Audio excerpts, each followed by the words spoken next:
Urianger, are you in? Unto a world weary of heroes, a hero wends his way. The Exarch did send word that thou wouldst seek me out, but ne'er did I imagine thou wouldst arrive so soon.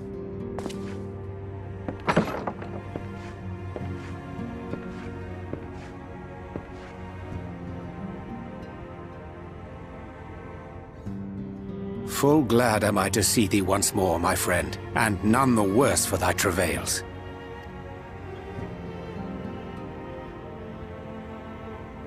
Run along, Minfilia. We'll meet you outside. But... Another one for you to imbue, if you'd be so kind.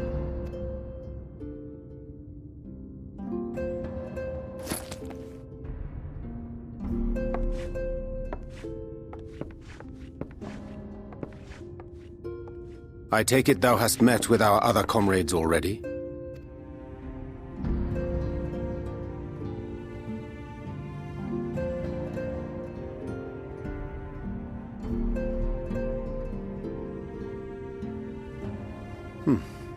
That Master Alphino and Mistress Alize now travel in thy company is of great comfort to me. As for the rest, it beginneth in earnest.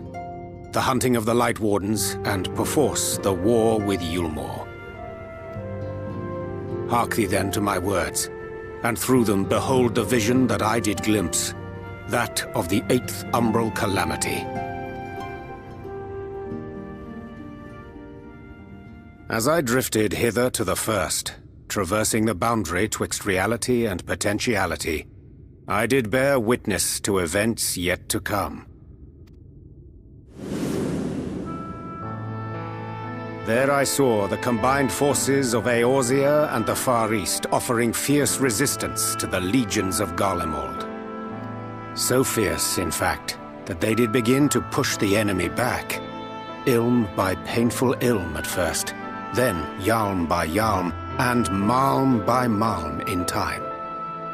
Yet the joy they felt was short-lived, for in so doing they did force the Empire's hand.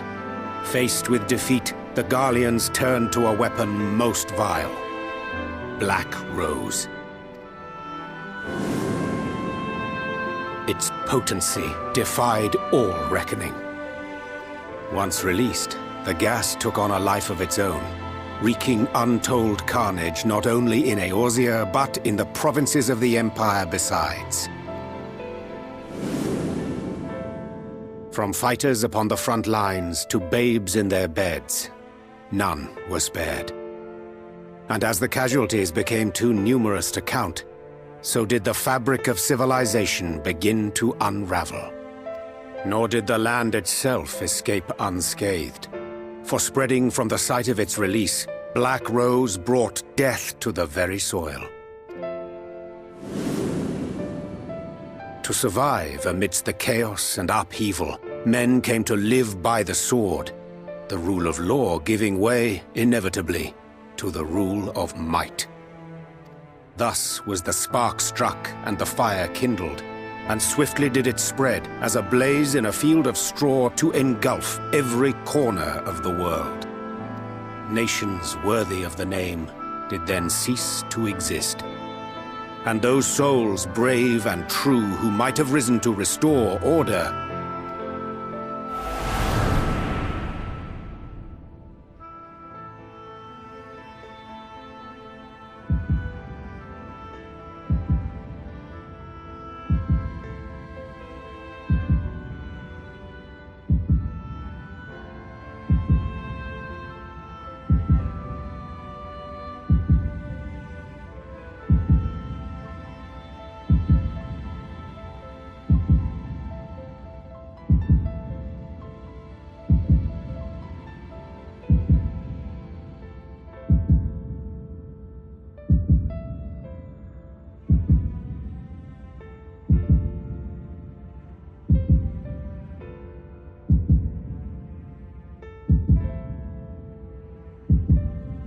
were no more.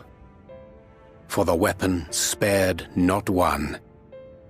Not even thee.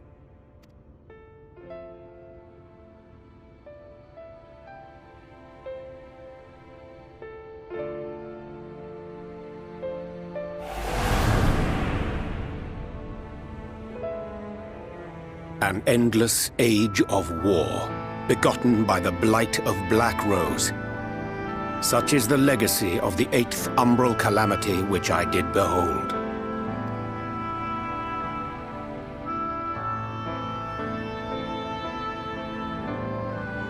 No matter the cost, we must forestall this tragedy. To that end, I have labored during my sojourn in this world, discovering in so doing the answer to a pressing mystery. That of Black Rose's inexplicable potency. Come.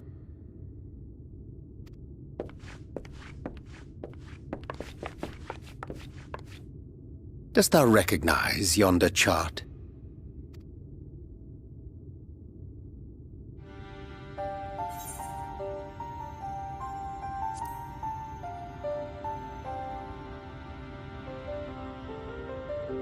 Indeed.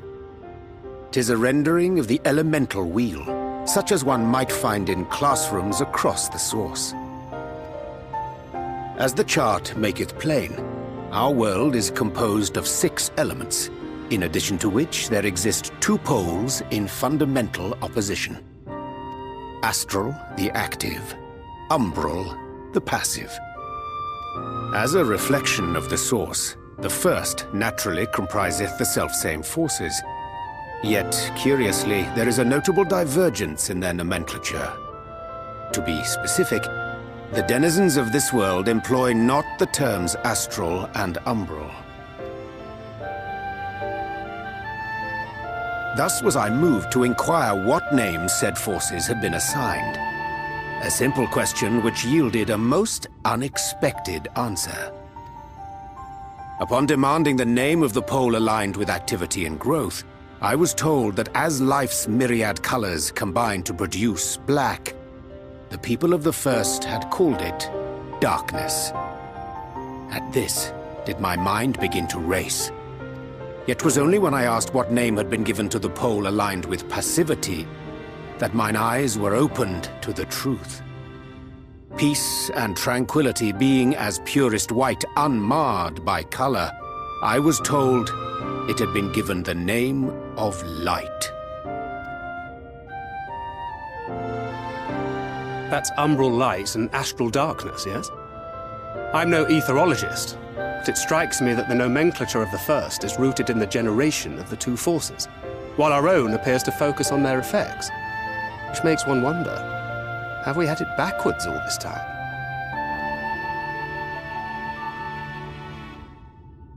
"'Tis indeed a compelling question, and one which beareth closer examination. Yet what knowledge we already possess sufficeth to explain the chain of events.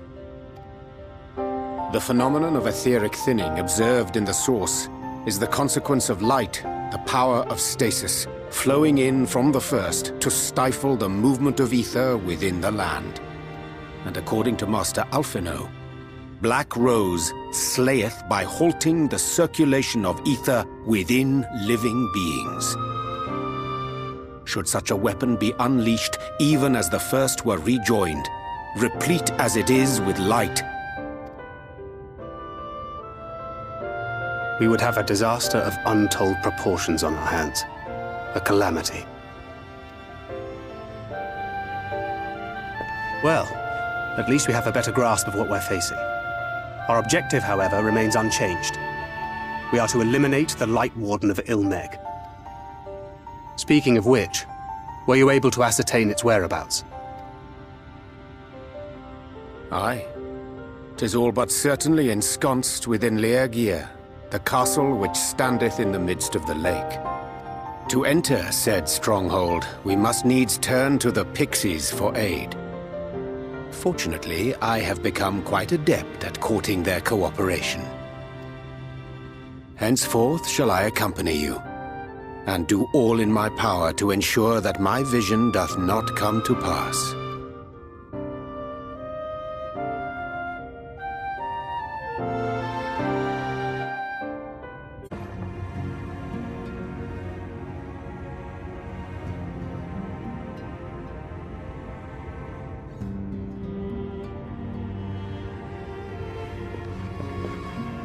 "'Tis done.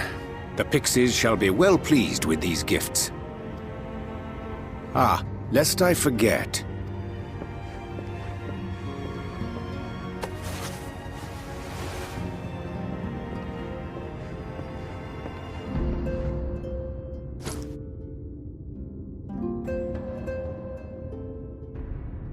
White auracite, newly forged for thy use. Our mission being to thwart a rejoining, we will most assuredly cross paths with those who crave the contrary, our eternal enemies. Thus did I choose to abide in this ether-rich land, the better to fashion a trap for the Ascian's essence.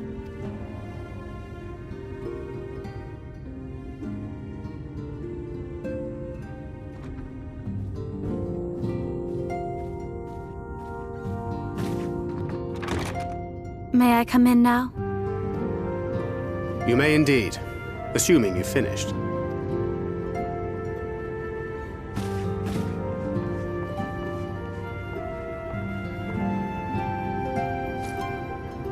I did as you asked. That's my girl, thank you.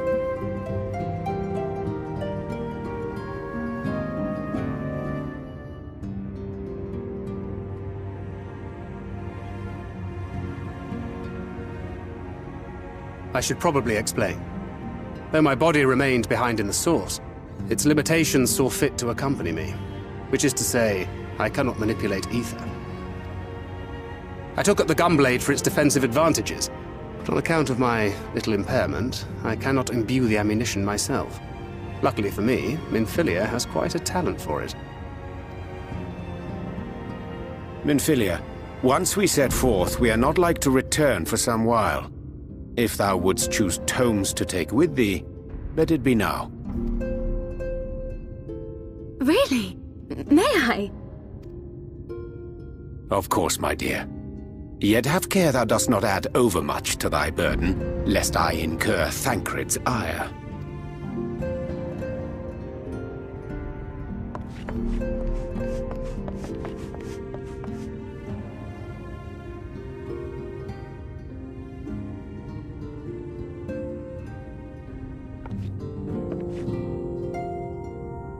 Hast thou spoken to him of thine encounter with the Minfilia of Eld?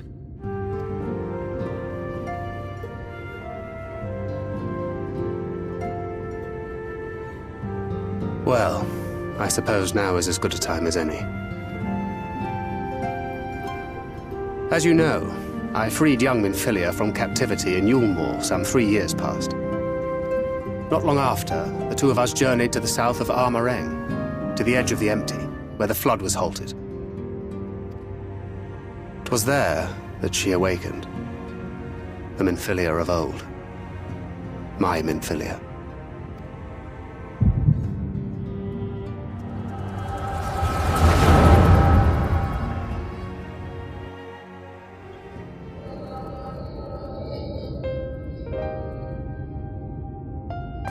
Tell me, what must I do to bring you back?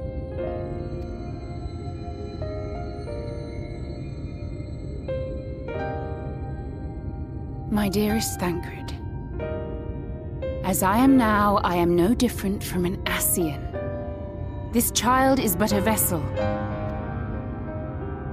One of many I have used that I might spread word of her enduring blessing and preserve the flame of hope.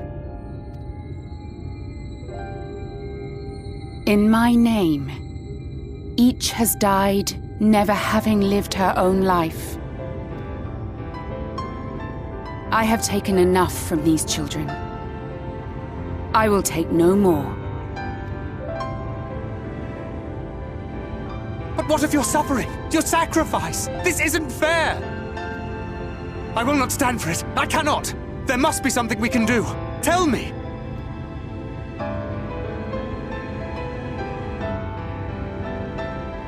Should the day come when this child grows weary of fighting and wishes to cast it all aside, then shall I take up her burden.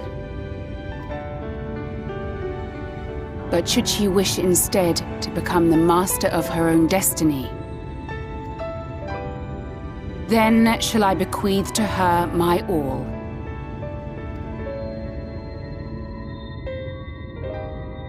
Imbued with the strength that I reserve for rebirth, she may come to wield my powers as her own. And what of my wishes? What of Flamine's? What of all the people who love and care for you and want nothing more than to see you again?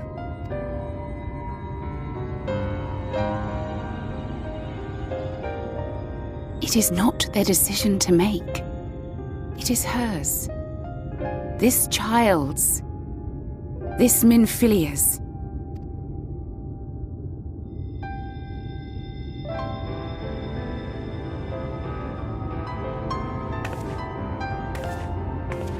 You have ever watched over me, Thancred.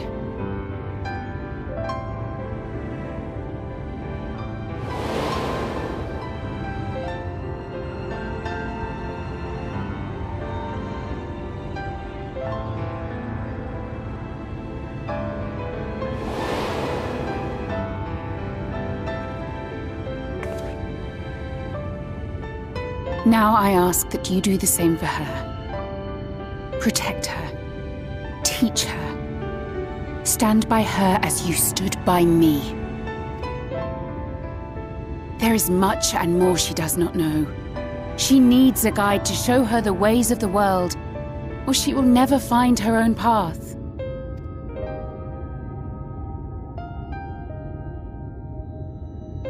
When the time comes, you will find me here.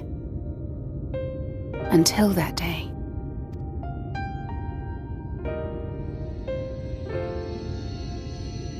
Minfilia, wait!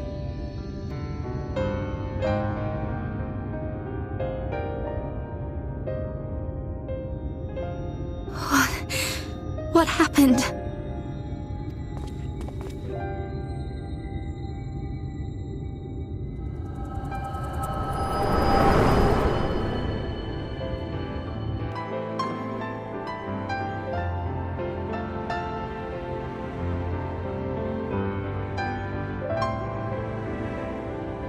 And then she was gone. Minfilia, the girl, claims to have no recollection of any of it. I have told her many things, where we came from, what we fight for, but of that day, I have not spoken.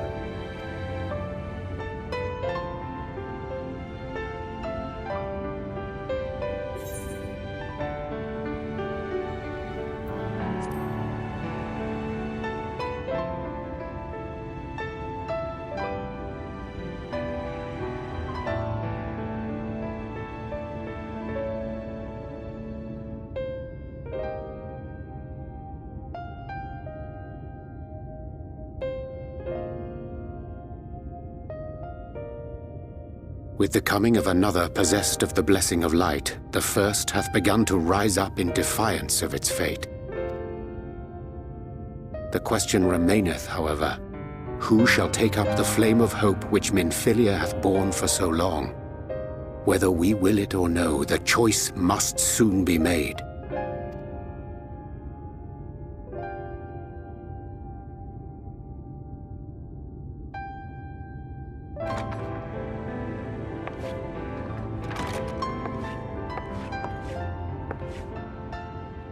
I'm sorry I took so long. It was so hard to choose. In the end, I settled on just the one. That is well. Now, if all is in order, let us set forth for Lida Loran.